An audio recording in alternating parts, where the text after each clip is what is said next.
has been a hell of a reaction to that Superman trailer this week. In fact, there's been 2 trailers released this week, which have garnered some interesting fan reaction. But let's kind of get into it, because I haven't spoken to you about the trailer. No. You've watched it. I've watched it. I've done a reaction on it. Go check it out. Yeah, which is on the channel. I've been guilty. I haven't watched his reaction yet. But so give it to me now. What did you think?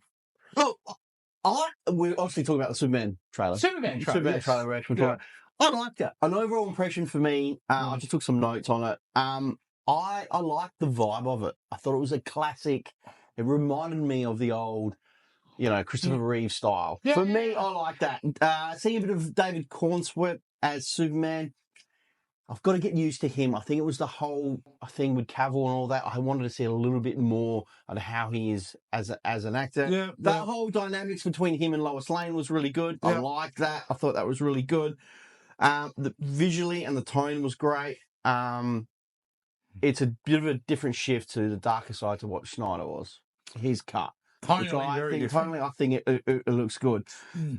Traditionally, I like the costume designs on everything. Was really good. The only thing I probably had a bit of an issue with was I felt like there was too many characters in this movie, and I think it's going to shine away from Superman himself. Yeah. We don't really know who the villains are at this point. Lex is still in part of it, but I think there's too much going on. Whether they're going to showcase all of them on screen at what, I don't know, but that's, I got online, and you can check it out on my Instagram, and I kind of mentioned another show which won't be out for about 6 weeks anyway.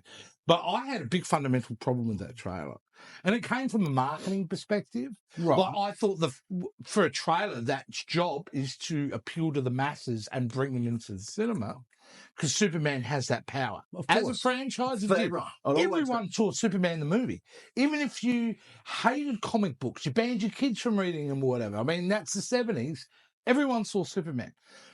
My problem was the way they made this trailer. I think it excludes those who are not comic book and comic book film fans. The reason is because normal people don't know who the hell Green Lantern is, or certainly Guy Gardner Green Lantern.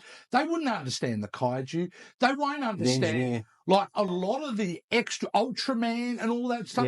They don't get that. So what you've created is a trailer that would be, from a normal person's perspective, not really appealing, because it's not. There's a lot going on. Marvel have a saying now. What is it called? The No New Fans Club. And that comes from inside the Marvel Studios themselves, where they're concerned they're creating content that doesn't allow new fans to come on in. And that was my issue with the Superman trailer. Okay. Yeah. That it did. Now, let me be very clear. I think this film's going to be great. Okay. And as a nerd, there are things in that I'm going, great, excellent, I love this. This is amazing. But from an overall perspective, I think they've done a poor job, and I think it'll cost them at the box office, honestly. Because you need to remember now, COVID was part of it. Last time James Gunn made a Warner Brothers film, it was a financial disaster. So there are a lot of eyes. I know. Yeah, I can see I know that. the sphincters of the Warner Brothers executives are tightening very much at the moment around this film. I think it'll be great.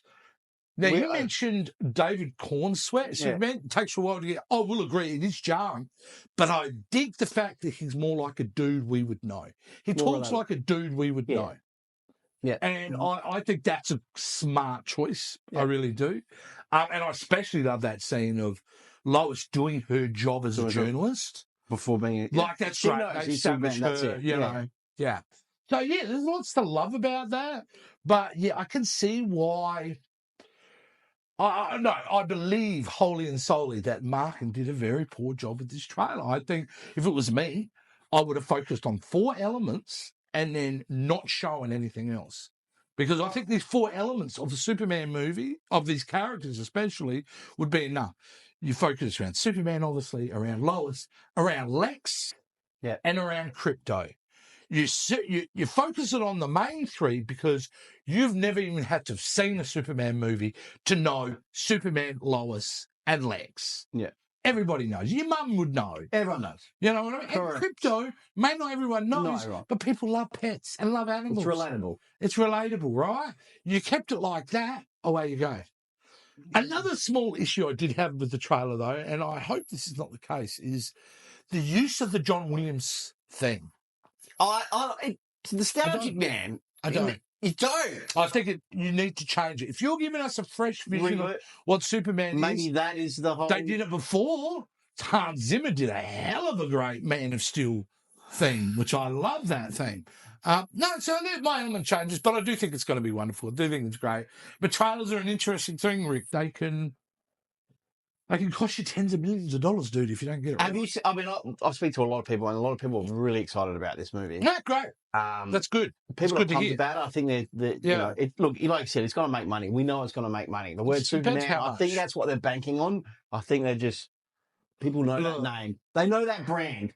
Yeah. So there's like I said, the executives are very nervous, Rick, because it comes down to this: if this thing breaks even, and Supergirl next year, World of Tomorrow, which is definitely not a very, very big known thing, if that loses money, forget about his vision. Yeah. I believe in my heart, and I could be wrong, but I think that'll make Warner Brothers nervous enough to cancel it and sell DC.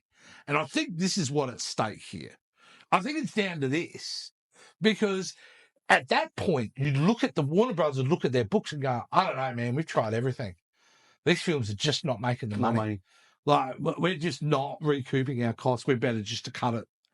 And I hope that's not the case. But I think it's worth noting that's what's at play. So it was marketing. That's what got you. Okay. Oh, that's good. It's the big picture marketing. Yeah, I want as many people on this planet to go to see that movie. Yeah. Number one, I'm a big supporter of the theatres. I think theatre experience is still valid and important, and these are the type of films that should be in the cinema. And I think it's a franchise that I want to see really shine. Like, I feel like James Gunn will give us the point of difference from the Marvel films that we need. Yeah. They won't try to outdo Marvel. They'll just do their own thing, you know, which I think's a great idea. So maybe they're going on that different angle. Maybe they'll just, like I said, everyone knows Superman. That older generation knows. Everybody knows Superman. Everyone knows Superman. So as soon as they say, you know, put that emblem up, that Superman emblem, people are, you know, are going to go, it's a new movie. Maybe. I don't know. But we'll see. I'm, you know, again, I'm probably being very cautious over it. I'm a little bit nervous about it. But I can't wait to see it. And it's really not that far away. Meanwhile, a day later, I think it was, they dropped, Marvel dropped something that none of us asked for. Mind you, no one, I don't think has ever asked for the series. I don't care about it. Is Ironheart. Didn't care about it. Right? Which is, like, Phil's thing is, and I researched this, she wasn't even that big a popular character in the comic books. No. So I feel like they've made this series for diversity reasons, which I understand what they're trying to do, but it's the wrong instinct. The trailer wasn't great. In fact, it was garbage. Dude. Garbage. If you go to YouTube as of now, I believe it's a 50-50 split of likes and dislikes of the trailer. 50% of people said, I don't like this trailer. So it's stunning, isn't it? It's stunning to think that, you know, and I think this is the tail end of the make as many TV shows as you can directive from the old Disney. And now they're well, we were told they were apparently, Rick, going to be tightening up on how much Marvel produces. Correct. That's what we've heard. Except there was a report that came out this week saying that Marvel has announced that they will be delivering up to 3 films a year, 2 TV shows, 2 live action, 2 animated series every single year. Now, how do you feel about it? Is that too much? Should they be doing less? Is that about right? Should they be doing more? I think it's more likely in response to the superhero fatigue, which we've all seen and had. You've had it, James. I'm recovering. You are, recovering.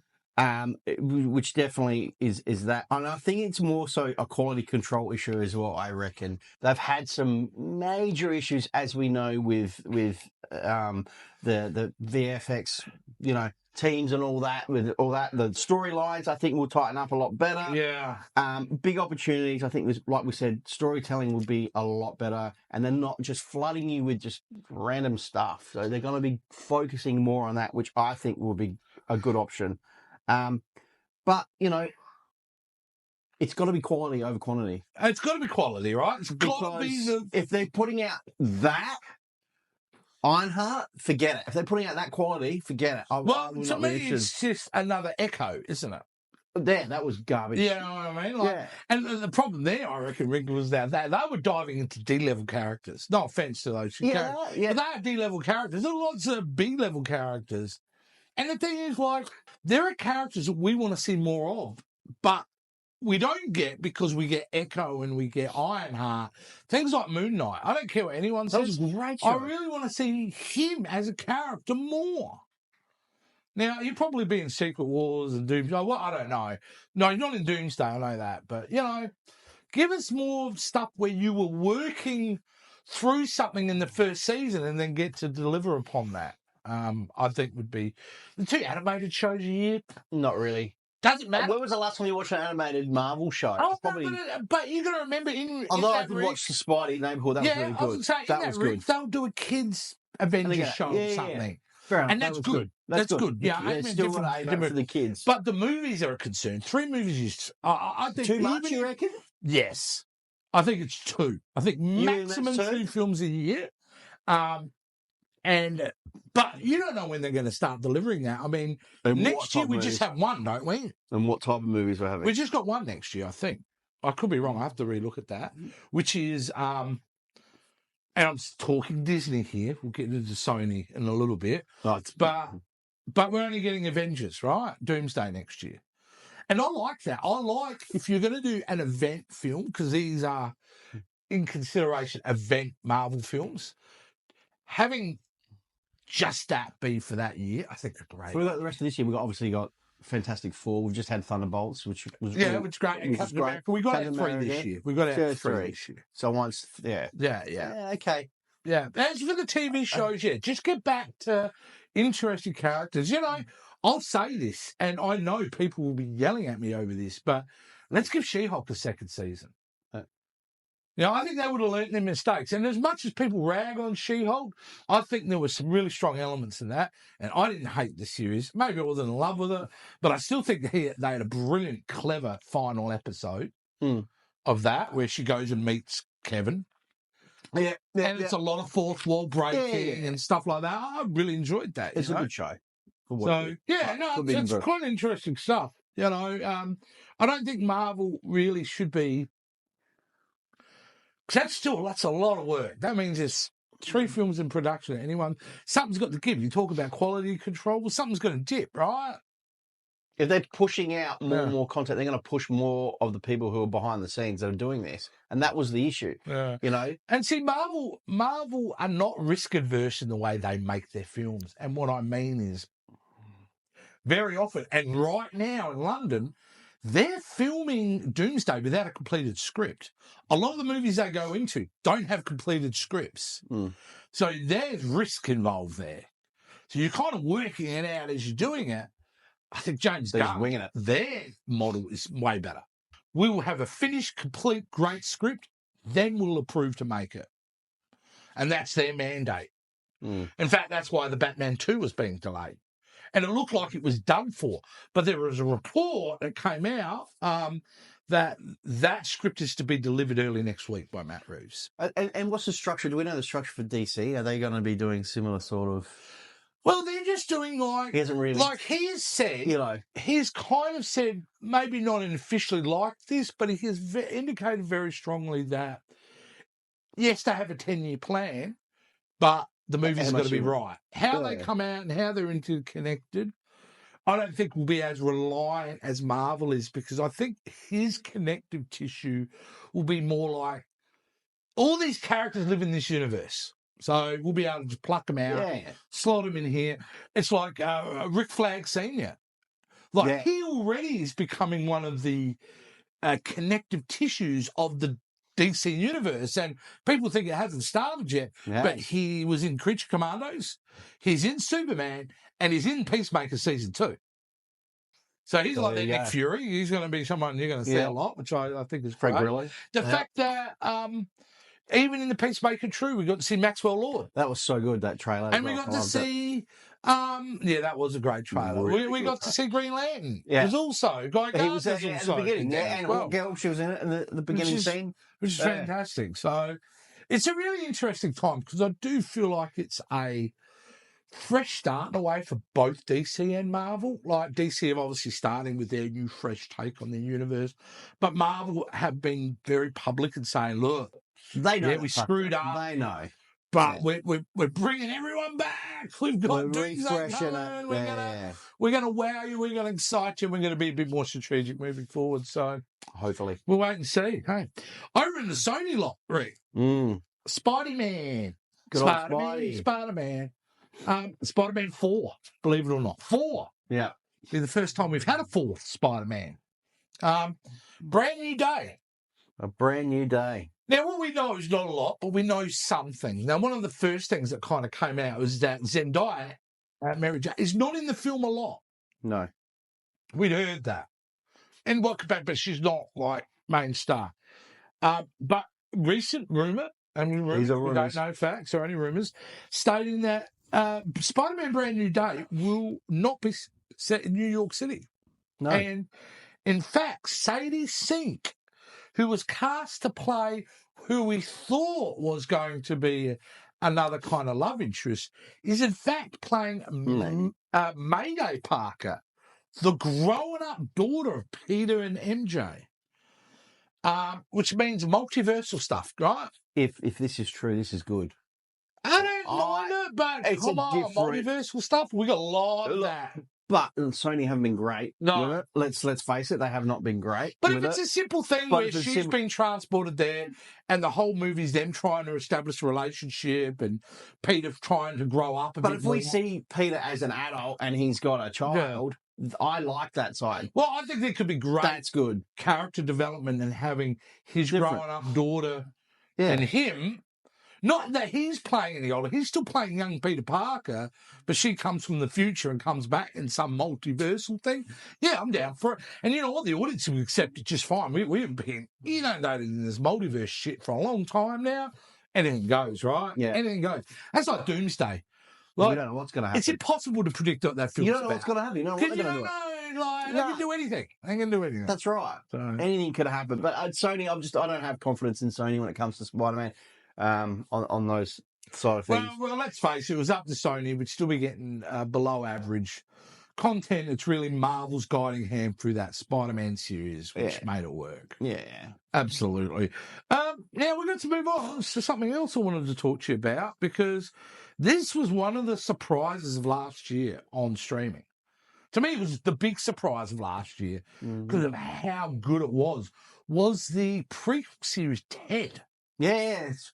Amazing phenomenal, hilarious show. Right, like I would say it was even better than the first two Teds, and I love the first two Teds. Are they doing another series of that? They are. They are good because that was been announced. No, they're definitely doing the prequel series. Yes, it's back in college. Yeah, that's awesome. But they've also announced an animated series. And I was like, my thing was, but it's all the cast, including Mark Wahlberg, all the cast will return. I would say it's budgetary reasons also, but then I get cringy about it, and then I go, well, hang on, he's the guy who made Family Guy. I mean, okay. Yeah, so when you kind of look at that, he'll make it work. That's great, but it's not going to have that same effect because... No, it's not. It won't have... Well, the one thing is amazing is how what good is Ted. Like that's the photorealistic teddy bear in real life. Yeah. You put that on animated, it's just not going to work. I mean, it could be right. I don't know. I have to see something for it. It doesn't trigger me, mate. But bring on season 2 though, for sure. I love it. Yeah, that for like, and the kid that they cast. Just the mum and dad, Scott Grimes, and the mum who was one of my favourites. That's what they need to continue on with. Yeah. But we're getting that for sure. Yeah. Another thing, okay, I got to tell you, this is a story I don't actually give a shit about, but I'm desperate to find out how these things keep coming down the pipeline. And it's the Godzilla franchise. Okay, here are my thoughts on these films. I thought the first Godzilla was boring as hell. Yeah, didn't see him. I did mind the second one, King of Monsters. I thought it was a bit more into that. Liked Skull Island. Thought that was good, Kong Skull Island. But don't give a shit. Didn't like Godzilla versus Kong or that. And what was the second one called? There was another one, wasn't there? We've had two of them, haven't we? Kong X. Was it Kong? Yeah, that's Kong it. X When we had and Godzilla. and to me, I look at it and I go, "Oh, there's these other kind of Kongs. It's just like Donkey Kong. I mean, like we're gonna have Grandpa Kong playing the bongos or whatever." There's another one down the pipeline. Godzilla times Kong Supernova releases in 2027. I'm like, is there an audience for this thing? But apparently so, man. I think people just like to see giant creatures on the screen battling it out. Even and that's today. It. Even just today, nothing. There's storyline. No one gives a shit about anymore. Yeah. No one cares about the storyline. They just want to go see it. Apparently, that's clearly it's obviously making money for them to do another one. I mean, you know what the hilarious thing is about this franchise, because they are inspired and draw a lot from the Japanese series. They have to go to some pretty wacky places now to get a script, right? So apparently with this one, it's like Space Godzilla. Jesus. Because that's where they're at now. We've had Mechagodzilla. It's got to turn into like a Fast and Furious franchise where it just gets ridiculous. It is already, you know. So I don't know what's going on. So you're not going to go see that in the movies, Jason? No. Definitely not. Definitely not. It's not my kind of cup of tea, you know. And, I'm just shocked they've been able to squeeze.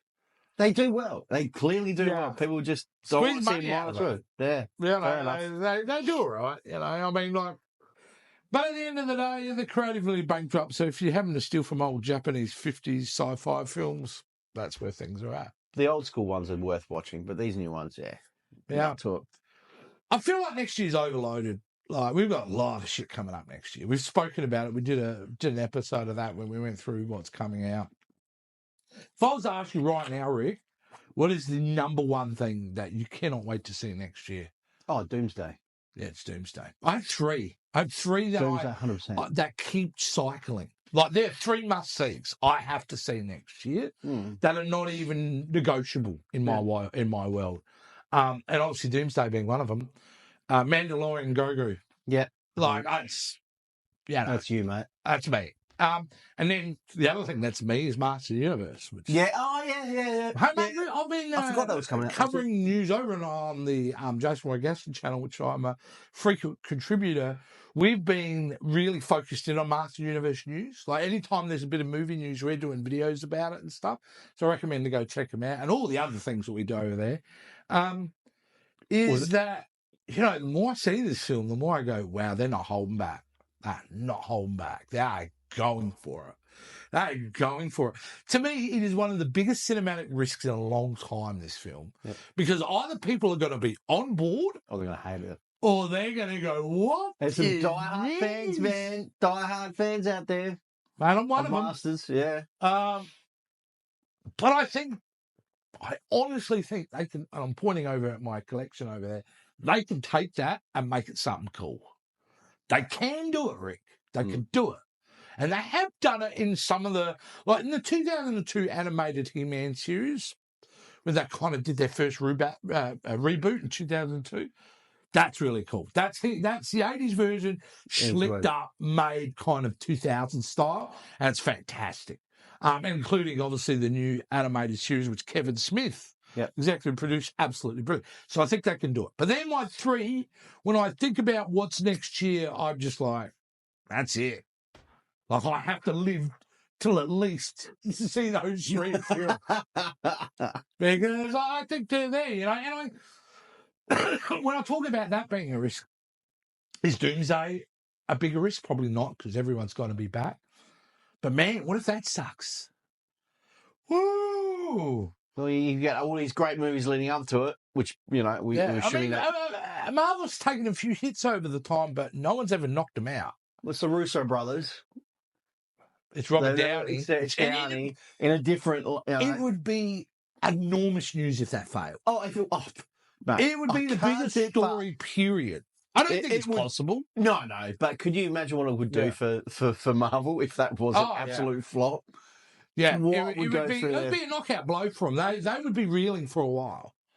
So, but I think for them, I think Fantastic Four also in a month and a bit. That's got to hit. That's got to hit. It's got to hit. If that's going to set the tone. Because everybody's like, Marvel, and now they're like, Marvel, okay. we need to deliver. Fantastic Four needs to deliver upon that. Because I think a lot of people with Thunderbolts were pleasantly surprised. A lot of people were, actually. It should be. Too. It's a great film. Yeah. It's a great film. I enjoyed the hell out of it. So, but for Star Wars, it's a big risk too. Because if Mando and Grogu fails, cinematically, Star Wars could be in a lot of trouble. A lot of Star Wars stuff. They're still pumping out a lot of. Well, we've had the best, I would say, and look, for me at my age, someone who's growing up in the period I grew up in, Rick, and I've seen all the Star Wars that I've seen, they just delivered for me the best Star Wars has ever been in Andor. Yeah, but I say that as perspective as a 51-year-old man who was looking for something a bit more adult. Yeah, that show was like prestige. That was like HBO version of Star Wars. Yeah, you know what I mean? Like that's 100%. The way I look at it. So yeah, they've delivered well, but no, we're going back to Mando and Grogu next year. If that's a failure, yeah, it could be really. So it's a really interesting year in that scope. So there's a lot of things at stake for not just the film, but the ripple effects of these big films. If they can pull it off, but yeah. Well, Joe Russo, I mean, he's backing down anything. Yeah, he believes he's making the greatest film. And well, his claim this week was he describes Avengers Doomsday as the most epic 2-part story of the last decade.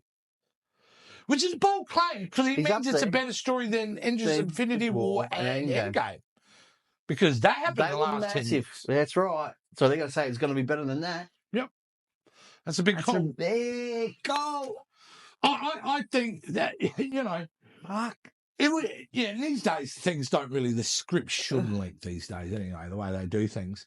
But, man, I think there'd be a lot of people out there who would pay anything in the world, maybe not to see the complete script, just to know what's this story about. Yeah. And to me, I feel like the more I think about it now, Rick, I think it's about Dr. Doom killing the Marvel Universe. So I think he's the main character and we're going to follow him through. That's what I thought. But then that's not a good theory either, because he's playing 4 different roles. Could be anything.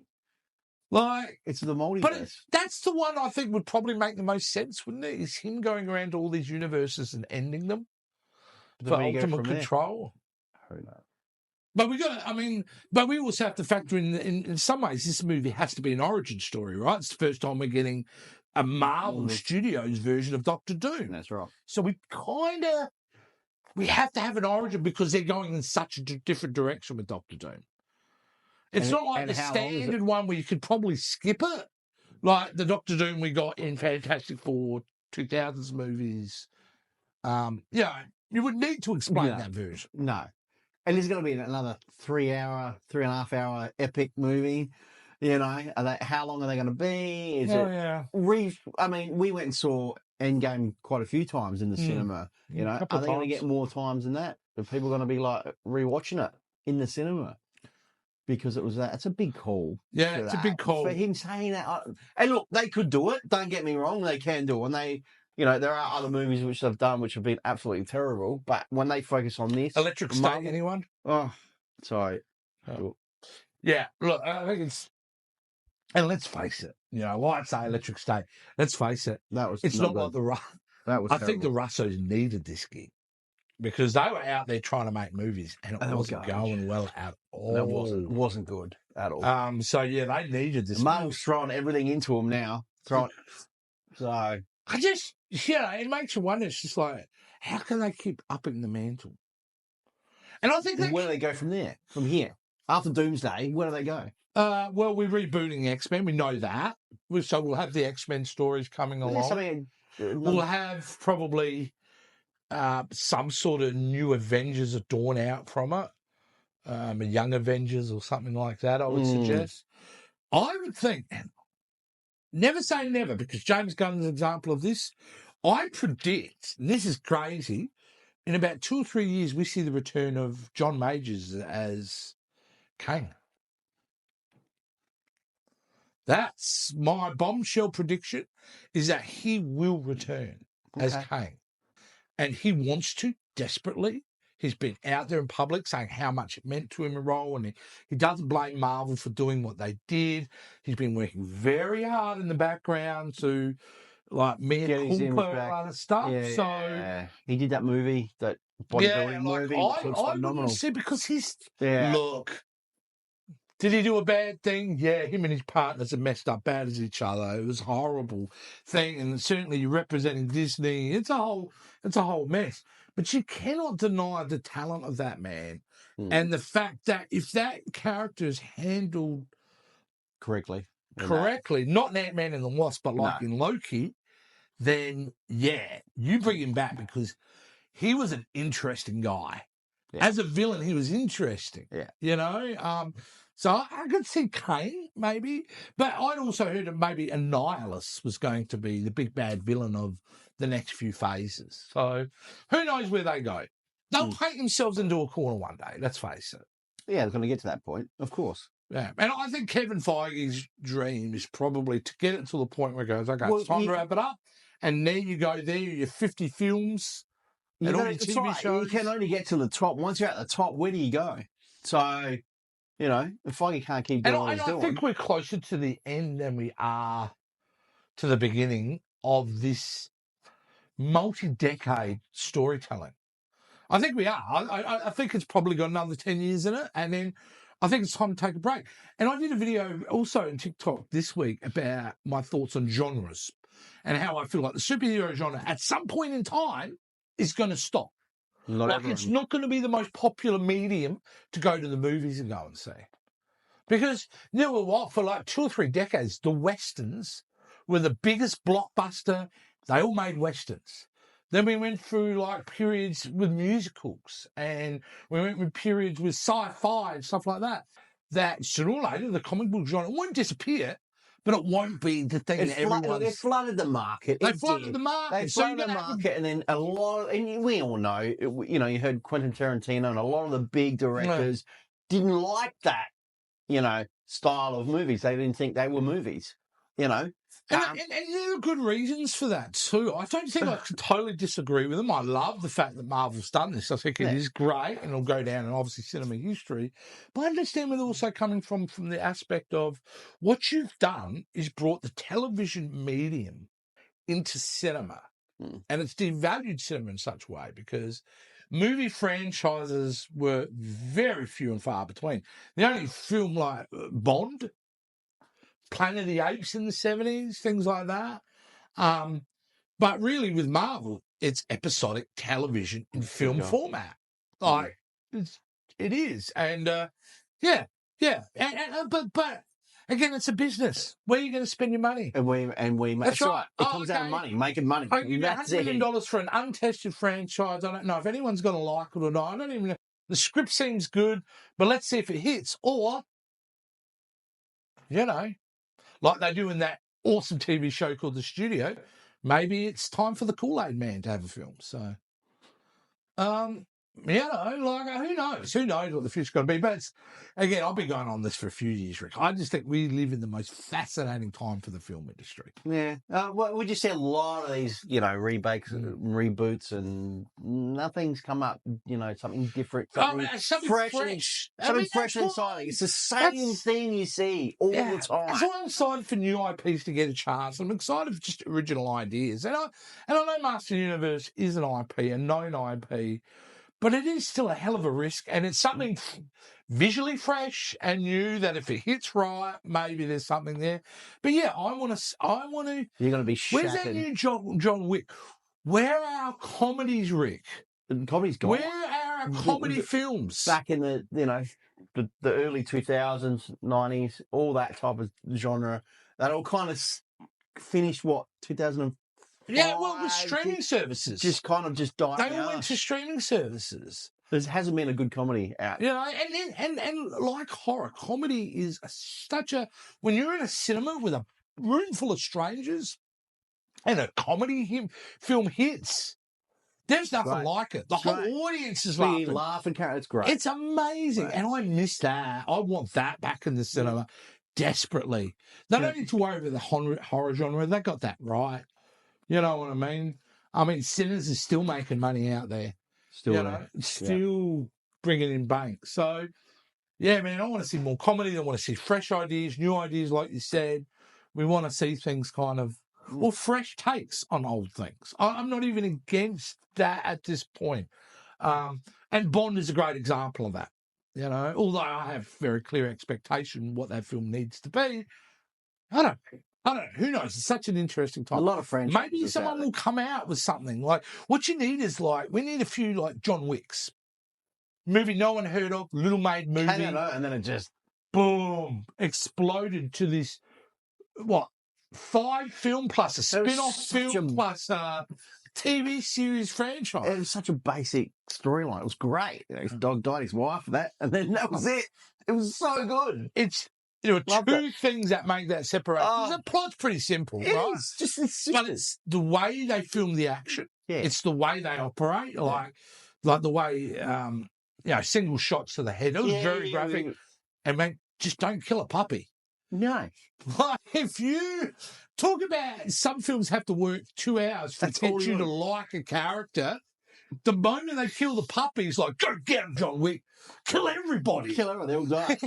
So I want my car back. My car and my puppy. That's it. It's amazing. And it's great. I think there's a John Wick documentary coming out very soon, which is a good trailer. There is. Which looks incredible about the effort and the discipline and the work they put into those films. So I don't know about all the other, they had the TV show, the Continental, and that was pretty... it was awful.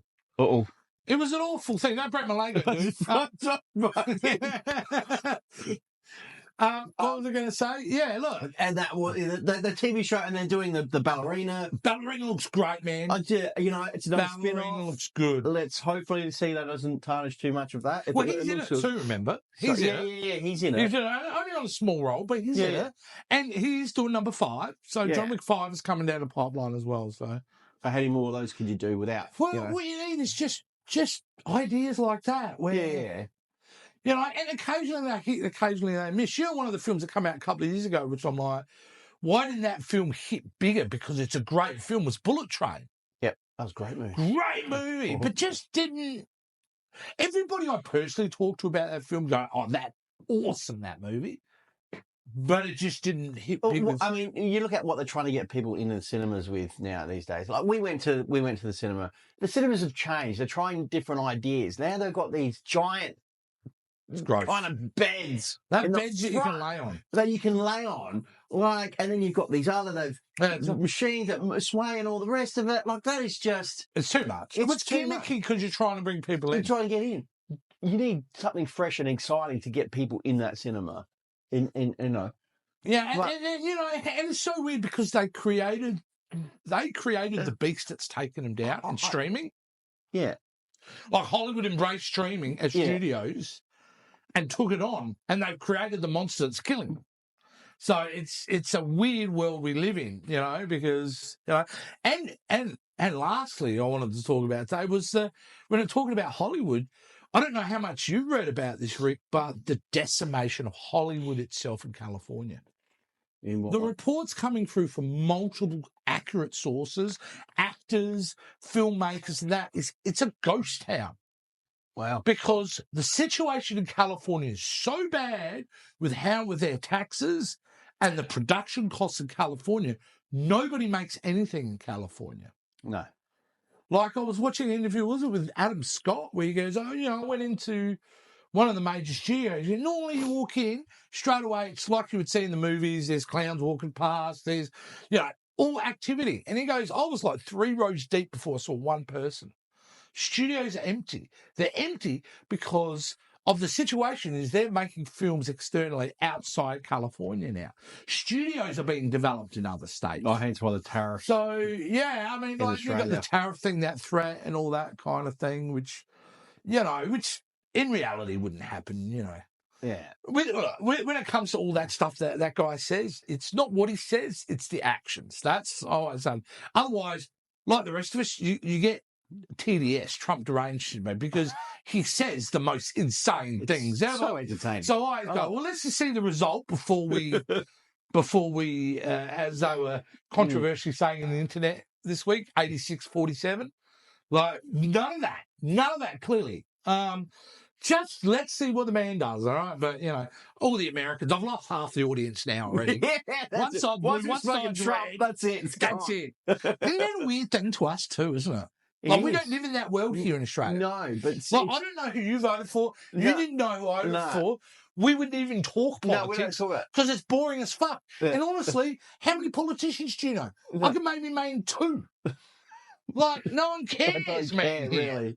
That's what's great about the Australian culture. We don't trust any of the bastards. Yeah, I know. It doesn't matter who you vote for. We don't trust any of them, so it's a lot better. But yeah, there are many factors of why the studios are just empty. So, again, something else to add to a very interesting future in Hollywood over the next 3 to 4 years. Like, if you could ask me, what are the 2030s going to be like in cinema? God, I can genuinely say I have no freaking idea. Will we still have cinemas? Well, it's only 5 years away, of course. Well, do we have cinemas now that I grew up with? No, we don't. They've changed. I can't go to the Chelsea cinema, the old 1940s style cinema where they had one theatre, the red curtain. Yeah, big old school cinemas. They don't exist anymore. The seats that would just we just created multiplex after multiplex, which are now some of them 20, 30 years old. I know Hoyts did an upgrade. Oh, they need to. But before that, dude, it was gross in there, dude. It was gross. You imagine what those beds are going to be like? That's what I mean. The beds get you. I don't get you want to lay in your bed, like the screen's right there, so you're looking straight up, and just lie in some kind of not think about what potentially has been done on those beds. Like, come on, seriously? Gross. What are they doing after? I'd be hosing those things down. And you take it away, yeah. Nah, it's ridiculous. It's a 12-year-old. Well, Rick, that was our catch-up. This has been the catch-up, episode 2. We're going to do this every couple of weeks, where me and Rick, we're just going to sit back, we have a chat about what the news has been.